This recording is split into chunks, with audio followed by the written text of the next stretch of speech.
அனைவருக்கும் வணக்கம். இது உங்கள் வளர்தமிழ் யூடியூப் சேனல். நாம் டிஎன்பிஎஸ்சியின் டிபார்ட்மெண்ட் எக்ஸாம் தொடர்பான வீடியோக்களை தொடர்ச்சியாக பார்த்து வந்துகிட்டு இருக்கோம். அதன் அடிப்படையில் இன்றைய வீடியோ அனைத்து பணியாளர்களுமே பணியேற்ற ஓராண்டு அல்லது 2 ஆண்டுகள் முடிவில் தகுதிக்கான் பருவம் என்பதை நிறைவு செய்ய வேண்டும்.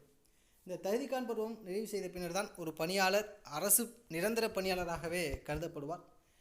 அவ்வாறாக தகுதிக்கான் பருவம் நிறைவு செய்ய தகுதியான சேரும் சேராத பணிக்காலங்கள் என்னென்ன அப்படிங்கிற பார்த்தா இன்றைய வீடியோவில் பார்க்க இருக்கோம். இது தொடர்பான தகவல்களை முழுமையாக தெரிஞ்சுக்கிற நம்ம வீடியோவை தொடர்ச்சியாக பாருங்கள். இடையில எங்கேயும் ஸ்கிப் பண்ணிடாதீங்க. நீங்கள் கண்டினியூவாக பார்த்தா தான் முழுமையாக புரியும். இதர டிபார்ட்மெண்ட் எக்ஸாம் தொடர்பான மற்றும் அலுவலக நடைமுறை தொடர்பான ஏகப்பட்ட வீடியோக்கள் நம்மளுடைய அப்லோட் பண்ணியிருக்கோம். அது நம்ம டிஸ்கிரிப்ஷன் பாக்ஸில் லிங்க் இருக்குது, ஓப்பன் பண்ணி பார்த்துக்குங்க. இந்த மாதிரி வீடியோக்கெல்லாம் பிடிச்சிருந்துச்சுன்னா ஆதரவு தரும் வகையில் சப்ஸ்கிரைப் பண்ணுங்கள். நண்பர்கள் தெரிஞ்சுக்கணும் ஆசைப்பட்டீங்கன்னா ஷேர் பண்ணுங்கள், லைக் பண்ணுங்கள், கமெண்ட் பண்ணுங்கள். வாங்க இன்றைய வீடியோ பார்க்கலாம். இப்போ முதல்ல சேரும் காலம் என்னென்ன சேரும் காலம் அப்படின்னு பார்த்தோம்னா பணிக்காலம். நாம் பணியேற்ற நாளிலிருந்து தொடர்ச்சியாக சனி, ஞாயிறு மற்றும் அரசு விடுமுறை நாட்கள் தவிர பிற நாட்கள் நம்ம தொடர்ச்சியாக பணி செஞ்சுக்கிட்டு இருக்கோம். அந்த தொடர்ச்சியாக பணி செய்யக்கூடிய பணிக்காலம் அப்படின்னு சொல்லியிருக்காங்க.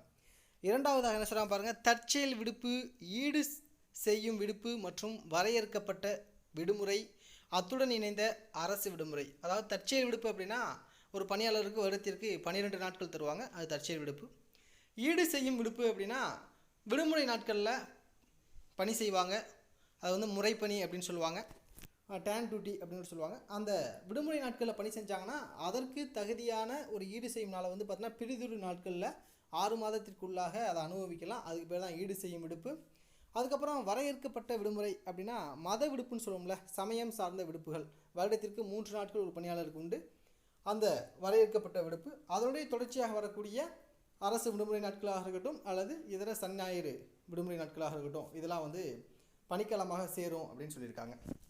மூன்றாவதாக பாருங்கள், கட்டாய காத்திருப்பு காலம் அப்படின்னு சொல்கிறாங்க. உங்களுக்கு தெரியும் கட்டாய காத்திருப்பு காலம்னா என்ன தெரியும்?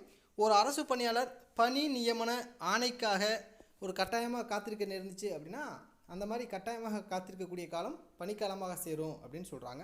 அது மட்டும் இல்லாமல் ஒருத்தர் வந்து பார்த்திங்கன்னா தற்காலிக பணி நீக்கத்தில் இருக்கார், சரிங்களா, சஸ்பெண்ட் பீரியடில் இருக்கார் அப்படின்னா அவர் அந்த சஸ்பெண்ட் பீரியடை வந்து பார்த்தோன்னா அந்த ஆர்டரை வந்து கேன்சல் பண்ணி ஒரு ஆர்டர் போடுவாங்கள்ல, அந்த தற்காலிக பணி நீக்க ஆணையை ரத்து செய்து ஆணையிட்ட நாளிலிருந்து அவருக்கு மறுபடியும் ப்ராப்பராக ஜாயின் பண்ணுறதுக்கு ஒரு ஜாயினிங் ஆர்டர் கொடுப்பாங்கள்ல, அதற்கு இடைப்பட்ட காலம், அந்த காலத்தை வந்து பார்த்திங்கன்னா கட்டாய காத்திருப்பு காலம்னு சொல்லுவாங்க.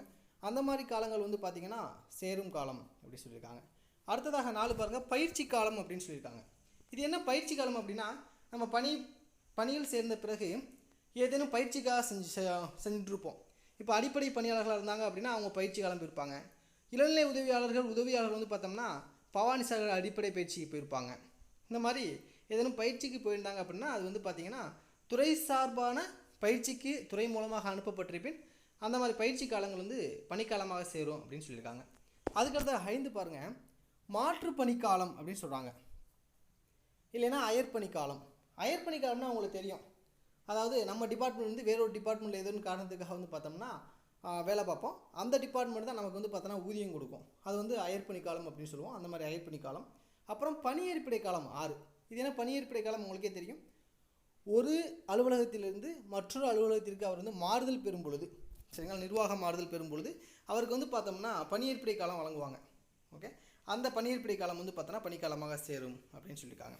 அதுக்கடுத்து 7 பாருங்கள், பிரிவு 29 1 முதல் 6 வரை குறிப்பிட்டுள்ள பணிக்காலங்கள் அப்படின்னு சொல்லியிருக்காங்க. அது ஒன்றும் இல்லை, அந்த 29 1 to 6 வரைனா என்ன சொல்லுவாங்கன்னா, இப்போ இராணுவத்தில் பணி செஞ்சாங்கன்னா அதை வந்து பார்த்திங்கன்னா அந்த காலத்தை இராணுவத்தில் பணி செய்த காலத்தை வந்து பார்த்தோம்னா கட்டாய காத்திருப்பு மாதிரி கருதி அதையும் பணிக்காலமாக சேர்த்துக்கலாம் அப்படின்னு சொல்லுவாங்க. அப்புறம் அயல் பணியில் பணிபுரிஞ்சோம் அப்படின்னா அதுவும் வந்து பணிக்காலமாக தகுதி பருவத்திற்கு சேரும் அப்படின்னு சொல்லுவாங்க. அப்புறம் தற்காலிக பதவி உயர்வில் இருந்து பணி செஞ்சுருப்பாங்க, தற்காலிக பதவி உயர்வு அப்படின்னா அதுவும் கீழ்நிலை பணிக்கே வந்து பார்த்தோம்னா தகுதிக்கான பருவத்திற்கு சேரும் அப்படின்னு சொல்லுவாங்க. அதுக்கப்புறம் பார்த்தீங்க அப்படின்னா மேல் பதவியில் வந்து பார்த்தோன்னா பணி செய்வாங்க. ஒருத்தர் வந்து கீழ்நிலை பணியில் வேலை பார்ப்பார், அவருக்கு ஏதேனும் காரணத்திற்காக மேல்நிலை பணி வந்து பார்த்தோன்னா அந்த சீட்டு வந்து காலியாக இருக்கிறனால அந்த வேலையை இவர் போய் பார்ப்பார். ஸோ அப்படி இருக்கும்போது அவர் கீழ்நிலை பணியிலேயே அவர் மேல்நிலை பணியில் செய்த அந்த காலங்கள் வந்து பார்த்தோம்னா தகுதிக்கான பருவத்திற்கு எடுத்துக்கிடுவாங்க. இந்த மாதிரி காலங்கள்லாம் சொல்லுவாங்க. இதான் வந்து இந்த பிரிவு 29 முதல் 29 1 முதல் 6 வரை குறிப்பிட்ட பணிக்காலங்கள் அப்படின்னு சொல்லக்கூடியது.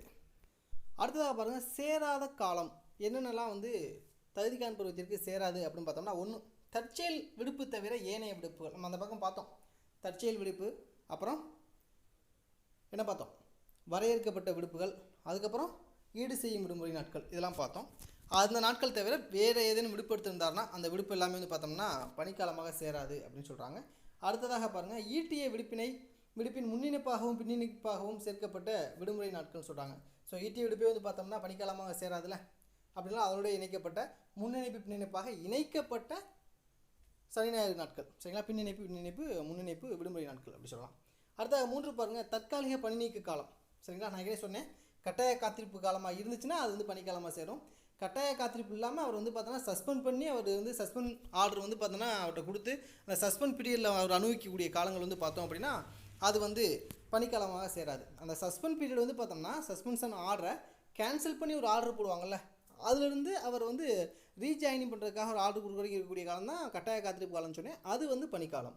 ஆனால் அந்த சஸ்பெண்ட் பீரியட் வந்து பார்த்தோம்னா பணிக்காலமாக சேராது. அடுத்த 4 வந்து பார்த்திங்கன்னா பணியிலிருந்து விலக்கப்பட்ட காலம். ஒரு அரசு பணியாளர் வந்து பார்த்தோம்னா ஏதேனும் தண்டனை வழங்கும் விதமாக, ஏதேனும் குற்றத்திற்காக தண்டனை வழங்கும் விதமாக வந்து பார்த்தோன்னா அவர் வந்து பணியிலிருந்து விலக்குவாங்க. குறிப்பிட்ட நாட்களுக்கு சில மாதங்களோ சில வருடங்களோ விலக்கி வைப்பாங்க. அந்த பணியிலிருந்து விலக்கப்பட்ட காலங்கள் வந்து பார்த்தோம்னா பணிக்காலமாக சேராது அப்படின்னு சொல்லலாம். அடுத்த 5ஆக பாருங்கள், அதிகமாக தூய்க்கப்பட்ட பணியிருப்பிடை காலம். நம்ம சொன்னோம், ஒரு அலுவலகத்திலேருந்து மற்றொரு அலுவலகத்துக்கு வந்து பார்த்தோன்னா ஜாயின் பண்ணும்போது பணியிருப்பிடை காலம் வழங்குவாங்கன்னு சொன்னோம். ஒருத்தருக்கு உதாரணமாக ஒரு 6 நாட்கள் பணியிருப்பிடை காலம்னா அவர் 6 நாட்கள் தான் வந்து பார்த்தோன்னா அவருக்கு வந்து பணிக்காலமாக சேரும். 6 நாட்களை விட கூடுதலாக அவர் ஓரிரு நாட்கள் அவர் விடுமுறையாக அனுபவிக்கும் பட்சத்தில் அந்த ஓரிரு நாட்கள் வந்து பார்த்தோம்னா தகுதிக்கான பருவத்திற்கு வந்து பணிக்காலமாக சேராது அப்படின்னு சொல்லியிருக்காங்க. அதுக்கப்புறம் 6ஆக பாருங்கள், சிறப்பு தற்செயல் விடுப்பு. இந்த சிறப்பு தற்செயல் விடுப்புனா உங்களுக்கு தெரியும், அம்மை நோய் இந்த மாதிரி காலம், அந்த மாதிரி தொற்று நோய் காலங்கள் வந்து பார்த்தோம்னா பணியாளர் வந்து பார்த்தோம்னா அலுவலகத்திற்கு வராமல் சிறப்பு தற்செயல் விடுப்பு எடுத்துக்கலாம்னு சொல்லுவாங்க. அந்த மாதிரி சிறப்பு தற்செயல் விடுப்பு எடுக்கிறாங்க அப்படின்னா அந்த காலங்கள் வந்து பார்த்திங்கன்னா தகுதிக்கான பருவத்திற்கு சேராது. ஆனால் ஓய்வூதியத்திற்கு பணிக்காலமாக சேரும். ஆனால் வந்து பார்த்தீங்கன்னா தகுதிக்கான பருவத்திற்கு பணிக்காலமாக சேராது. கீழே பாருங்கள், கடைசி ஒரு பாயிண்ட் சொல்லியிருக்காங்க, தகுதிக்கான பருவ காலத்தில் இராணுவ பணிக்கு அனுப்பப்பட்டால் அக்காலம் கட்டாய காத்திருப்பு காலம் ஆகும் அப்படின்னு சொல்கிறாங்க. இந்த கட்டாய காத்திருப்பு காலம் நம்ம மேலே பார்த்தோம், அது வந்து தகுதிக்கான பருவத்திற்கு பணிக்காலமாக சேரும். அதனால் வந்து பார்த்திங்கன்னா அதுவும் பணிக்காலமாக இணைத்து கொள்ளலாம். சரி, ஓகே, இதுதான் தகுதிக்கான பருவத்திற்கு சேரும் சேராத காலங்கள் அப்படிங்கிறது. இப்போது இது நல்லா புரிஞ்சிருக்குன்னு நினைக்கிறேன். புரியலை, ஏதேனும் சந்தேகம் இருந்துச்சு அப்படின்னா நீங்கள் வந்து கமெண்ட் பாக்ஸில் தாராளமாக கேள்விகள் கேட்கலாம். அடுத்த வீடியோவில் பார்த்தீங்கன்னா ஒரு கணக்கை கொடுத்து அந்த கணக்கு வந்து பார்த்தோம்னா தகுதிக்கான பருவத்திற்கு ஒருத்தர் வந்து எப்போ ஜாயின் பண்ணுறாரு, அவருக்கு வந்து பார்த்தோம்னா என்னென்னலாம் அனுபவிச்சிருக்காரு, அப்போ வந்து அவர் எப்போ தகுதிக்கான பருவத்தை வந்து நிறைவு செய்வார் அப்படிங்கிறத பார்ப்போம். அந்த கணக்கிலே வந்து பார்த்தீங்கன்னா ஒரு உங்களுக்கு சோதனை செய்யும் விதமாக ஒரு சோதனை கணக்கு ஒன்று கொடுப்போம். அதை நீங்கள் செஞ்சு நம்ம கமெண்ட் பாக்ஸில் தெரிவிக்கலாம். இல்லை அடுத்த வீடியோ நம்ம போடும்போது பார்த்தோன்னா அதுக்கு ஆன்சரை பார்த்துட்டு அடுத்த வீடியோ கன்டினியூ பண்ணுவோம். ஒரு 2 கணக்குகள் வந்து பார்த்தோன்னா தகுதிக்கான பருவம் கணக்கீடு முறை சம்மந்தமாக ஒரு 2 கணக்குகள் பார்க்கலாம் அடுத்த வீடியோக்குள்ளே. இந்த வீடியோ பிடிச்சிருக்குன்னு நினைக்கிறேன். இந்த வீடியோ பிடிச்சிருந்துச்சுன்னா லைக் பண்ணுங்கள், ஷேர் பண்ணுங்கள், கமெண்ட் பண்ணுங்கள். தேங்க்ஸ் ஃபார் வாட்சிங்.